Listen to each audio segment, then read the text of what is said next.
देख रहे हैं वन उत्तर प्रदेश। मैं हूं आपके साथ ऋषभ पांडे। बुलेटिन की शुरुआत करेंगे इस वक्त की हेडलाइंस के साथ।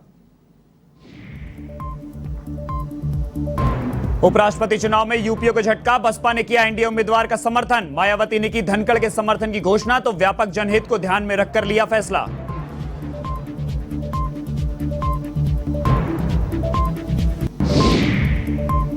वाराणसी में नमो घाट पर लगाए गए टिकट पर बवाल, सपा और कांग्रेस पार्टी के 7 लोगों ने जताया टैक्स का विरोध। राज्य सरकार आई बैकफुट पर, टैक्स को लिया वापस।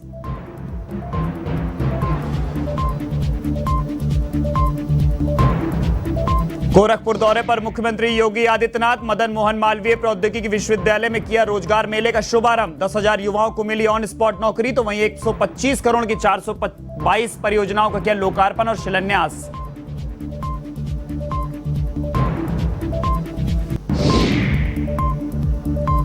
उत्तर प्रदेश में तुलसीदास के जन्मभूमि विवाद ने फिर पकड़ा तूल। जन्मभूमि को राजापुर बताए जाने से सोरो निवासियों ने भारी नाराजगी। सीएम योगी के ट्वीट से नाराज 28 सभासदों ने दिया इस्तीफा।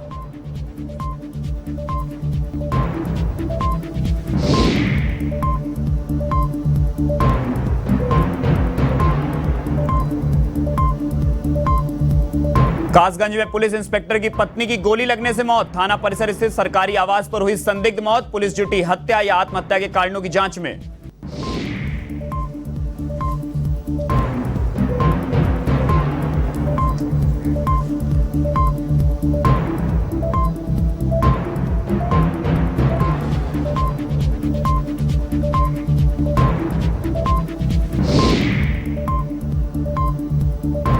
अब खबरें विस्तार से।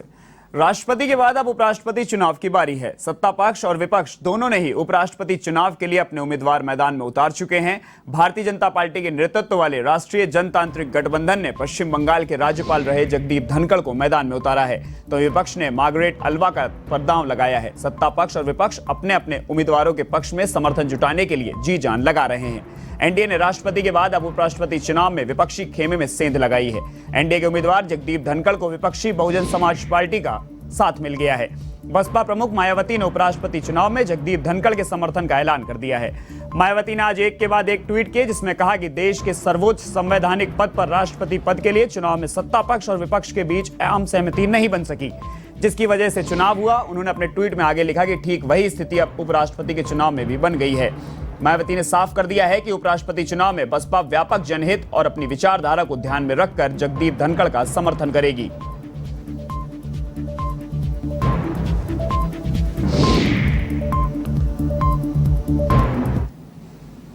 मुख्यमंत्री योगी आदित्यनाथ ने गोरखपुर को विकास कार्यों की सौगात दी है, जहां 125 करोड़ रुपए की 422 परियोजनाओं का लोकार्पण और शिलान्यास किया गया। वहीं 14.44 करोड़ की 4 परियोजनाओं का फ्लैग ऑफ एंड महंत अवैधनाथ अमृत वाटिका एवं dedicated command and control centre का लोकार्पण किया गया।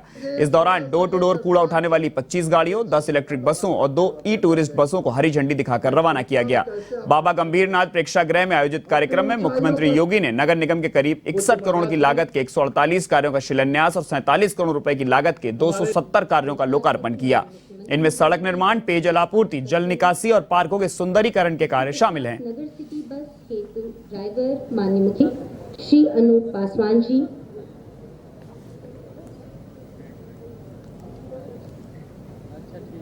के रूप में अपनी कर्तव्य। खबर लखनऊ से है, जहां डिप्टी सीएम ब्रजेश पाठक ने स्वास्थ्य आपका संकल्प सरकार अभियान को लेकर करीब 330 मरीजों से फोन पर बातचीत की। अभियान के तहत मेडिकल कॉलेज और अस्पतालों में इलाज कराने वालों से फीडबैक लिया गया। आपको बता दें, डिप्टी सीएम ने 22 जून को स्वास्थ्य आपका संकल्प सरकार का अभियान शुरू किया था, जिसके बाद रोजाना करीब 10 मरीजों से फोन पर बात कर लगातार फीडबैक ले रहे हैं।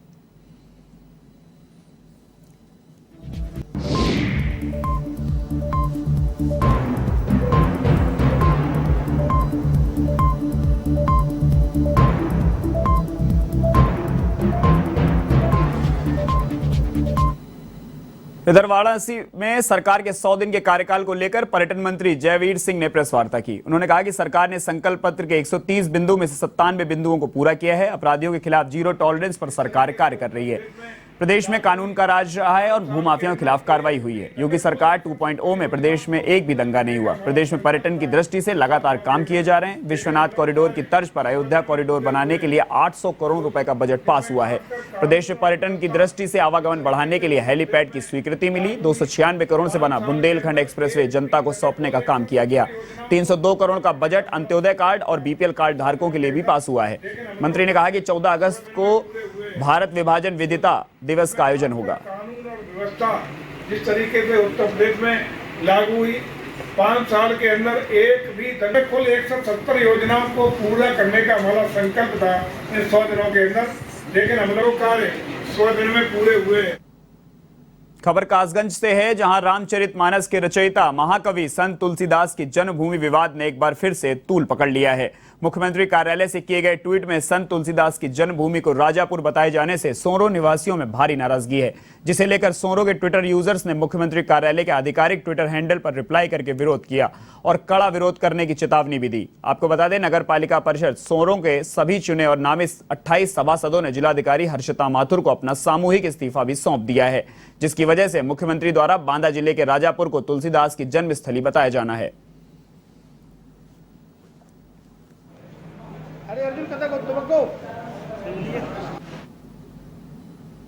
मामला ये है साहब, माननीय मुख्यमंत्री जी ने महाकवि संत गोस्वामी तुलसीदास जी की जन्मस्थली राजापुर बोला है। जानकारी के अभाव में उन्होंने ये निर्णय लिया है, ये सरासर गलत है। आज हम सभी सभासद इस निर्णय का विरोध करने आए हुए हैं और हम सभी ने अपना सामूहिक इस्तीफा माननीय जिलाधिकारी जी को दिया है। उनके द्वारा ये इस्तीफा संत तुलसीदास जी की जन्मभूमि के संबंध में दिया गया है कि उस जन्मभूमि को राजापुर बांदा के स्थान पर सोरो शुक्र क्षेत्र को माना जाए। इसके संबंध में उनके द्वारा मुझे ज्ञापन सौंपा गया। मामला ये है कि हमारा नगर शुक्र क्षेत्र सोरो जो वास्तविक तुलसीदास जी की जन्मभूमि है, माननीय मुख्यमंत्री द्वारा कुछ भ्रमित होकर राजापुर जिला बांद्रा के लिए तुलसीदास जी की जन्मभूमि बताया गया है। उसके विरोध में हम यहाँ जिलाधिकारी महोदया से मिलने आए हैं और उनको अपना इस्तीफा दिया है आज सभी सभासदों ने मिलकर। इधर बस्ती में प्राइवेट स्कूल के बच्चों के जीवन के साथ खिलवाड़ करने वाले स्कूल के संचालकों पर आरटीओ विभाग ने बड़ी कार्रवाई की है। आरटीओ विभाग के नियमों की धज्जियां उड़ाते हुए बच्चों को भरकर सड़क पर दौड़ाने वाले वाहनों के 212 परमिट तत्काल प्रभाव से सस्पेंड कर दिए गए। बता दें कि जिले में कुल 912 स्कूल वाहन पंजीकृत हैं। इनमें से 312 का फिटनेस समाप्त हो चुका है और इन वाहनों का अभी तक फिटनेस नहीं कराया गया। इन्हें नोटिस जारी कर 1 महीने के अंदर फिटनेस जांच कराने के निर्देश दिए गए थे।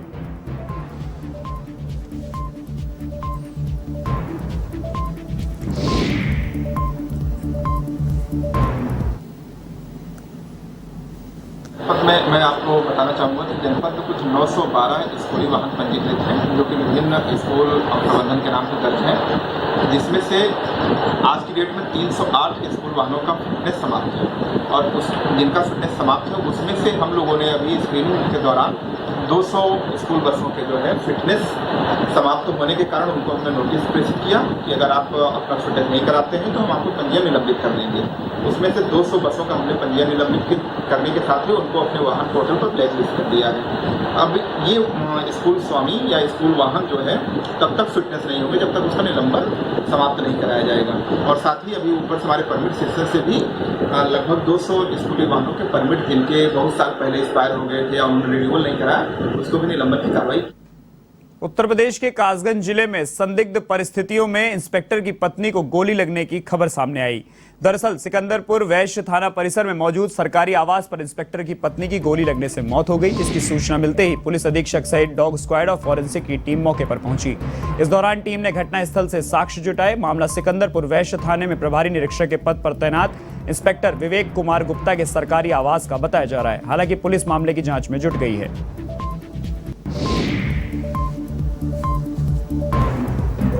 क्षेत्र के डेढ़वा गांव में मोबाइल चोरी के आरोप में महंत उर्फ विष्णु की लोगों ने पीट पीट कर हत्या कर दी। मृतक भदोही जिले के गोपीगंज का निवासी था। वह अपने मामा के घर आया हुआ था। जानकारी के मुताबिक डेढ़वा गांव में निर्माणाधीन टंकी के कार्य में लगे एक व्यक्ति का मोबाइल गायब हो गया, जिस पर उन लोगों ने महंत को पकड़ लिया। उसके मोबाइल के बारे में इनकार करने पर उसकी जमकर पिटाई कर दी, जिससे वह गंभीर रूप से घायल हो गया।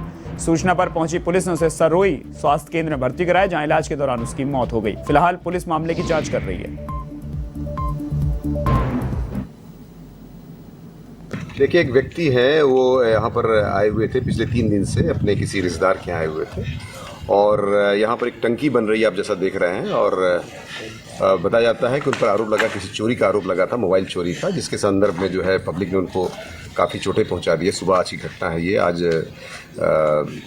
दिनांक 3 तारीख की सुबह की घटना है ये, काफ़ी अर्ली मॉर्निंग में जो है। और जब उस पर आरोप लगा तो आरोप के प्रदेश में यहाँ के लोकल लोगों ने और कुछ मजदूरों ने उस पर मारपीट किया। मारपीट पर जो है पुलिस को सूचना मिलती है, पुलिस मौके पर पहुँचती है, उसको ले जाती है इलाज के लिए।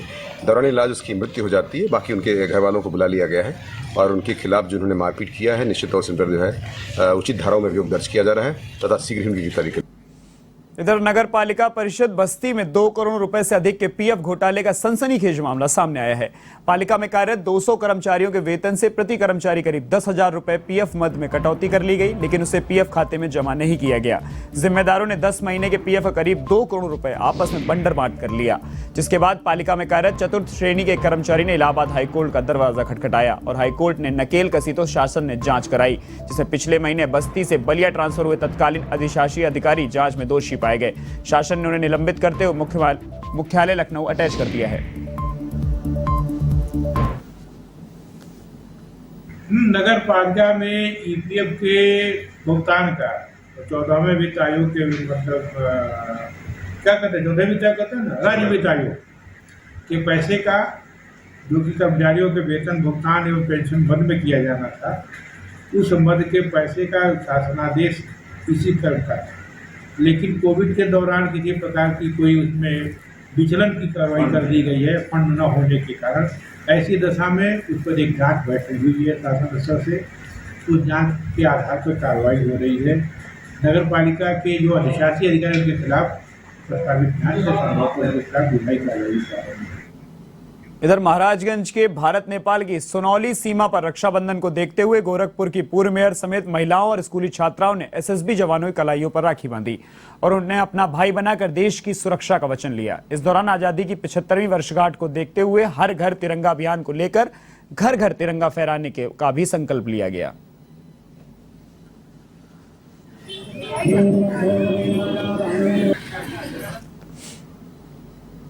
वाराणसी में नमो घाट पर एंटी टोकन सिस्टम पर विरोध के चलते सरकार को 22 घंटे में ही अपना फैसला वापस लेने पड़ा। बता दें, मंगलवार की शाम 4 बजे तय हुआ था कि 10 रुपए देने के बाद ही नमो घाट पर एंट्री मिलेगी, वो भी सिर्फ 4 घंटे के लिए। काशी के किसी घाट पर पहली बार कोई फीस लगाई गई थी। यहाँ 84 पुराने घाट हैं जिसमें किसी पर भी फीस नहीं लगती। जैसे ही लोगों को नमो घाट पर टिकट लगने की जानकारी मिली, इसका विरोध शुरू हो गया। साथ ही समाजवादी पार्टी और कांग्रेस नेताओं ने भी इसके खिलाफ मोर्चा खोल दिया। इसके बाद आनन फानन में सरकार को इस फैसले को वापस लेना पड़ा।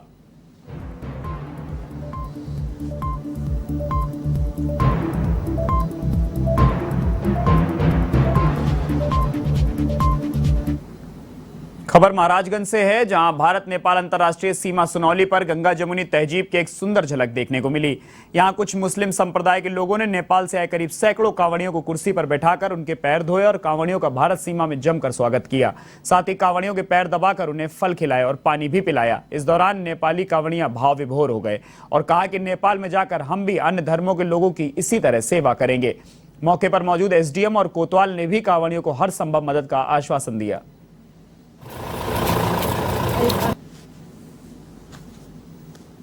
नेपाल राष्ट्र से जो सीमावर्ती ज़िले हैं, बड़ी संख्या में श्रद्धालु बाबा काशी विश्वनाथ भोलेनाथ के दर्शन के लिए आते हैं और आज भी बड़ी संख्या में लोग आए हुए हैं यहाँ पर। यहाँ सुनौली नगर पंचायत क्षेत्र में जो यहाँ के स्थानीय निवासी हैं और यहाँ के जो मुस्लिम समुदाय के लोग हैं, उन्होंने इन श्रद्धालुओं के चरण जल से उनका धो करके उनका सम्मान किया है और फूलमाला अर्पित किया है सभी ने क्षेत्रवासियों द्वारा। इनको हमने और यहाँ थानाध्यक्ष ने अपना नंबर दिया है कि इनको मार्ग में यात्रा के दौरान कहीं कोई असुविधा हो तत्काल हम लोग से संपर्क करें। बाबा काशी विश्वनाथ भोलेनाथ का दर्शन इनको सुगमता से अच्छी तरीके से होगा, इसकी मंगल कामना हम लोग लेकर हैं। नमस्कार, मेरा नाम पद्मा थापा है।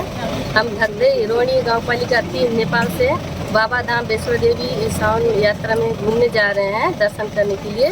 और आप लोगों ने सम्मान किया, हमको बहुत अच्छा लगा कि हम सब मिलके धाम करने चाहिए, एक दूसरे का सम्मान करने चाहिए, एक दूसरे से मिलके रहने चाहिए। ये बहुत अच्छा लगा।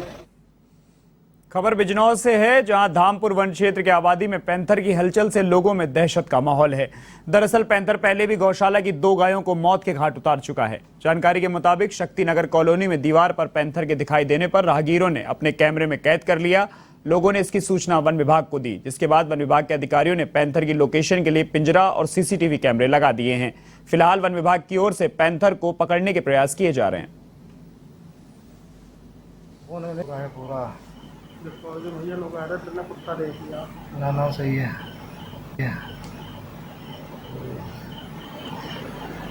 वीडियो बना पे बैठा साला दीवार पे, ये बैठा सामने देखो फोन में पूरा। देखो जो भैया लोग आ रहे थे, कुत्ता देख लिया ना सही है। बुलेटिन में फिलहाल के लिए इतना ही। देश और दुनिया की तमाम खबरों के लिए आप देखते रहिए वन टीवी। नमस्कार।